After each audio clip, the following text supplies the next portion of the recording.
हमारी तकदीर में जो लिखा हुआ है वो भी बदल सकता है।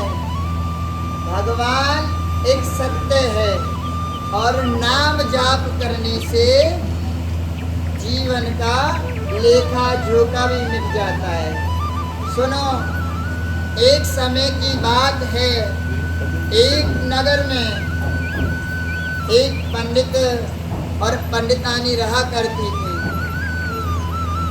और पंडित पंडितानी बहुत गरीब थे, भगवान का भजन किया करते और अपने नेम और नियम और नेचरों के साथ रहा करते। ठाकुर जी की ऐसी कृपा हुई, नगर में पंडित जी का खूब नाम हो गया और हवन यज्ञ पंडित जी किया करते थे। ठाकुर जी की कृपा से पंडित जी बहुत धनवान हो गए, बहुत धनवान हो गए। सब चीज संपन्न था, घर भी था, सब था, मगर एक संतान नहीं थी। और पंडित और पंडितानी भगवान से संतान मांगते हैं, भजन किया करें, संतों की सेवा किया करें और संतान की चाह रखें। एक दिन पंडित जी हवन करने के लिए गए। पंडित जी जब हवन करने के लिए गए तो दान में एक गौ माता मिली। गौ माता मिली, पंडित जी बड़े खुश हुए गौ माता को देखकर। पंडित जी का स्वभाव था, मुंह से कभी नहीं मांगते थे, जो ठाकुर जी दे दे करते हैं वही पंडित जी लिया करते थे। भाव से जो यजमान दे दिया करते थे वही भाव से यजमान की दक्षिणा पंडित जी लिया करते थे। और देखो, गौ माता की कृपा पंडित जी पे होती है। पंडित जी गौ माता को दक्षिणा स्वरूप में लेकर जाते हैं। पंडितानी से कहते हैं, देवी देखो आज हमें कितना बड़ा दान मिला है। पंडितानी भी बड़ी खुश हुई गौ माता को देखकर, अरे कितनी सुंदर गौ माता है। पंडित जी और पंडितानी ने गौ माता की बहुत सेवा करी, बहुत सेवा करी। निरंतर नहलाया करें, गौ माता की सेवा करें। गौ माता पे जो छोटे छोटे जू लग जाते हैं, अपने हाथों से उन जूओं को निकालें। गौ माता की बड़ी आत्मा तृप्त हो गई, गौ माता की बहुत सेवा करी। एक दिन गौ माता ठाकुर जी से कहने लगी, हे ठाकुर जी, कुछ समय के लिए मुझे वाणी दीजिए जो मैं पंडित और पंडितानी से बोल सकूं, पंडित और पंडितानी से बोल सकूं। ठाकुर जी ने गौ माता की वाणी सुनी। जब गौ माता की वाणी सुनी तो भगवान ने कृपा करी, गौ माता बोलने लगी। जब गौ माता बोलने लगी तो पंडित और पंडितानी को बुलाया। बुलाकर पंडित और पंडितानी से गौ माता कहने लगी, मैं आपकी भक्ति से बड़ी प्रसन्न हूँ। आपने मेरी जो सेवा करी है ना, मैं आपकी सेवा से बड़ी प्रसन्न हूँ।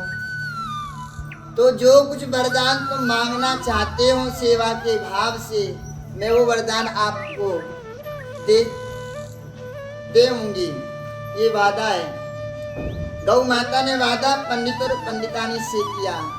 पंडित जी हाथ जोड़कर कहने लगे, हे माँ, आपका दिया सब कुछ है, मैंने तो निस्वार्थ आपकी सेवा करी है, मगर आपको भी बड़ी जो हमारे कमी महसूस हो रही है आपको भी पता है। क्यों हमारे आंगन में एक खिलौना नहीं है, कोई संतान नहीं है। आपका दिया हुआ सब कुछ है मगर एक संतान की कमी बड़ी महसूस हो रही है। तो गौ माता आप कृपा करें और हमको संतान दे दीजिए। तो गौ माता कहने लगी, पंडित और पंडितानी से, मैं अपने शरीर को छोड़कर जाऊंगी, मेरे शरीर पर कोई मक्खी ना बैठे, गौ माता की सेवा में पंडित और पंडितानी बीज न लेकर पंखा करने लगी कि गौ माता के शरीर पर कोई मक्खी ना बैठे। शरीर गौ माता अपने शरीर को छोड़कर ब्रह्मा जी के पास जाती है। ब्रह्मा जी के पास जाती है और ब्रह्मा जी से कहती है, हे ब्रह्मदेव, जिस भक्त ने मेरे लिए सेवा करी है उस भक्त को संतान दीजिए।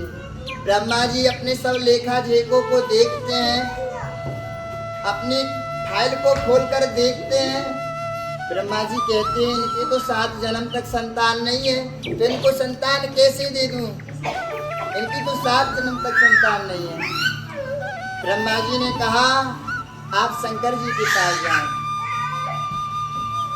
गौ माता शंकर जी के पास गई।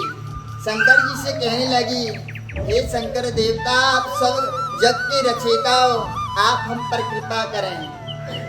पंडित और पंडितानी को हम वादा करके आए हैं, अगर उनको संतान नहीं मिली तो गौ माता की सेवा भाव हर भक्त से मिट जाएगी। तो कहीं से भी कृपा करें शंकर जी, कृपा करें, हमको पंडित और पंडितानी के लिए संतान चाहिए। अब पंडित जी गौ माता की सेवा में जुड़े और गौ माता शंकर जी से बात कर रही हैं। अब देखो शंकर जी कहते हैं, इसका निवारण जरूर होगा। आप ना ब्रह्मा जी, आप ना विष्णु भगवान के पास जाइए, वो जग की पति हैं। तो विष्णु जी के पास गौ माता जाती है, शंकर जी भी जाते हैं, ब्रह्मा जी भी जाते हैं, सभी ब्रह्मा विष्णु जी के पास जाते हैं और विष्णु देवता से कहते हैं, विष्णु भगवान से कहते हैं, प्रभु गौ माता की बात तो हमको रखनी है, आप कृपा करो, गौ माता को जो अरदास लेकर के आई गौ माता की पूरी कीजिए। ब्रह्मा जी विष्णु जी की पुकार सुनकर विष्णु भगवान कहते हैं, हाँ संतान तो मिल जाएगी, पर मिलेगी केवल 12 वर्ष के लिए। अब शंकर जी कहने लगी, ब्रह्मा जी कहने लगे, यहाँ गौ माता का भी बात रह जाएगी, भक्ति रह जाएगी, कैसे भी करके चाहे 12 साल के लिए संतान दें, मगर वो बेटी माँ तो बन जाएगी। गौ माता आती है वापस अपने शरीर में। ब्रह्मा वो अपने शरीर में जब आती है तो पंडित जी से कहती है, संतान तो आपको मिलेगी, मिलेगी केवल 12 वर्ष के लिए। अब पंडित जी भी बड़ी खुश हुए, पंडितानी भी बड़ी खुश हुए। एक बार तो जोड़ का धक्का लगा, मगर कहा जैसी प्रभु की मर्जी ऐसा होगा, तो ये भी हमको मंजूर है। अब देखिए पंडित जी के घर संतान हो गई, संतान हुई। जैसे धीरे धीरे किलकारी गूंजने लगी, गौ माता की बात रह गई, गौ माता ने बड़ी कृपा करी। इसलिए तो हम कहते हैं इस कलयुग में गौ माता की सेवा बहुत जरूरी है। कन्हैया भी गौ माता की सेवा से प्रसन्न रहते हैं, है ना। और गौ माता ने भी प्रत्यक्ष प्रमाण दिया, जो मेरी सेवा बड़े दिल से बड़े भाव से करता है, तो मैं भी उस भक्त के लिए मन मन अपनी अर्जी अपने भगवान तक जरूर पहुंचाती हूँ। जो दुआओं में बड़ी सामर्थ्य होती है। जिसके भाग में संतान नहीं थी, गौ माता की दुआ ने उनको संतान दी। धीरे धीरे धीरे धीरे धीरे उनकी उम्र 10 साल की हो गई। पंडित जी को बात याद आई कि उम्र हमारे बेटा की केवल 12 साल तक की है। अब पंडित और पंडितानी बड़े दुख महसूस किया करें, कोई ना कोई तो उपाय होगा। अब ब्रह्मन जी के पास पंडित जी अपनी पोती पुतलान को देखकर कहते हैं, कोई ना कोई तो रास्ता जरूर निकलेगा। तो अपने बेटा से कहते हैं, तुम भगवान का भजन किया करो। वो बेटा भगवान की भक्ति में खूब घुल मिल जाता है। तो कहते हैं कि किसी की जोड़ी जब मिल जाती है तो किसी के जोड़ी के माध्यम से भी भगवान अपने भक्तों की रक्षा करते हैं। तो पंडित जी को सपने के माध्यम से भगवान ने बताया अपने बेटे की शादी कर दी जाए और ऐसी पुत्र वधू हो जो अपने स्वामी को बचा सके। तो भगवान कृपा करते हैं। पंडित जी खोज में चले जाते हैं। खोज में चलने के बाद सुबह से शाम हो गई, पंडित जी खोज करते हैं कि हमारे बेटा के लिए कोई ऐसी पुत्र वधू मिल जाए जो हमारे बच्चे की रक्षा कर सके। तो पहले जमाने में कुआं हुआ करे थे, तो 4-5 माताएं, एक सती सावित्री नाम की एक बिटिया वहाँ कुआं से जल भर रही थी और उन्होंने आपस में बात कर रही थी, अगर मेरे पति की मृत्यु होने जा रही होगी ना तो मैं अपने पति को बचा लूंगी, क्योंकि इतनी ठाकुर जी की भक्ति भाव मैं करती हूँ। तो देखो ठाकुर जी कितनी कृपा होती है। पंडित जी इस आवाज को सुन लेते हैं। पंडित जी इस आवाज को सुनते सुनते उस बिटिया के पीछे पीछे घर पहुँच जाते हैं। जब घर पहुँच जाते हैं तो घर में पंडित जी मिलते हैं। पंडित जी से राधा कृष्णा श्यामा कृष्णा करते हैं और करने के बाद पंडित जी भी खूब उनकी सेवा करें, क्योंकि अतिथि देवो भव है। अगर घर में कोई अचानक अतिथि आ जाता है तो उसकी सेवा करना, तो सोचो भगवान की सेवा करना। बड़ी सेवा करी पंडित जी। उन पंडित जी से कहने लगे, मैं आपसे कुछ मांगना चाहता हूँ, आपकी बेटी का हाथ अपने बेटे के लिए चाहता हूँ। पंडित जी हैरान हो गए कि अचानक दास आया हुआ है और मेरी बिटिया का हाथ मांग रहा है, ये शायद भगवान की मर्जी है। तो पंडित जी दोनों राजी हो गए।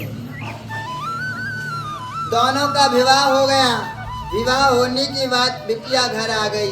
बिटिया से फिर पंडित जी कहने लगे, बेटी आपके स्वामी की केवल 1 वर्ष आयु रह रही है, तुम बचा सको तो तुम अपने स्वामी को बचा लीजिए। और सती सावित्री उनका नाम था। सावित्री कहने लगी, प्रभु पिताश्री आपने मुझको बता दिया, आप चिंता मत करो, आप बिल्कुल भी बेधड़क रहो, मेरे स्वामी को कुछ नहीं होगा, मेरे स्वामी को कुछ नहीं होगा। अब देखो जैसे जैसे निरंतर 1 वर्ष व्यतीत हुआ, सती सावित्री और ठाकुर जी के भजन में लग रही है। सावित्री देवी और भजन किया करती थी। जैसे ही अचानक सावित्री के पति का अचानक से मृत्यु हुआ, यमराज यम का फांस लेकर आए, तो सावित्री देख रही इस घटना को। यमराज फांस कर प्राण को ले जा रहे हैं और सावित्री सती स्वामी के प्राणों की रक्षा कर रही है। यमराज से कह रही है, यमदूतों से कह रही है, अगर मेरे पति को तुम ले जाओगे तो मुझको भी अपने साथ ले जाओ, नहीं मैं अपने पति को नहीं जाने दूंगी। बार बार खूब प्रयत्न किया, करते करते करते करते यमराज भी हार गए सती सावित्री के आगे। पीछे पीछे चल रही है सावित्री जी अपने पति को बचाने के लिए, और यमराज जी उनके प्राणों को लेकर के जा रहे हैं सती सावित्री के पति को, और कह रहे हैं, प्रभु मैं नहीं जाने दूंगी। तो यमराज जी सती सावित्री की भक्ति को देखकर प्रसन्न हो गए। कहने लगे, यमराज जी आप जो वरदान मांगना चाहते हो मांग लीजिए, मगर आपके पति को मृत्यु दंड हुआ है, मगर आपके अभी कागज पूरे हैं। तो जैसी वरदान सती सावित्री ने मांगा, उन्होंने कहा मुझे वरदान देना है तो सदा स्वागन होने का वरदान दे दीजिए। जैसे ही सदा स्वागन होने का वरदान सती सावित्री ने मांगा तो यमराज जी ने कह दिया तथास्तु। जब यमराज जी ने तथास्तु कह दिया, अब कहने लगी सती सावित्री, अब मेरे पति को आप छोड़ दीजिए, क्योंकि आपने सदा स्वागन होने का वरदान दिया है। तो यमराज जी कहते हैं, ठीक है, आपके पति की आयु हम बढ़ा देते हैं, आपकी आयु में से आधी आयु हम आपके पति के नाम करते हैं। इसलिए कहते हैं कि कर्म का लेखा भी भगवान के भजन से बदला जा सकता है। सती सावित्री ने अपने पति के प्राण बचाए।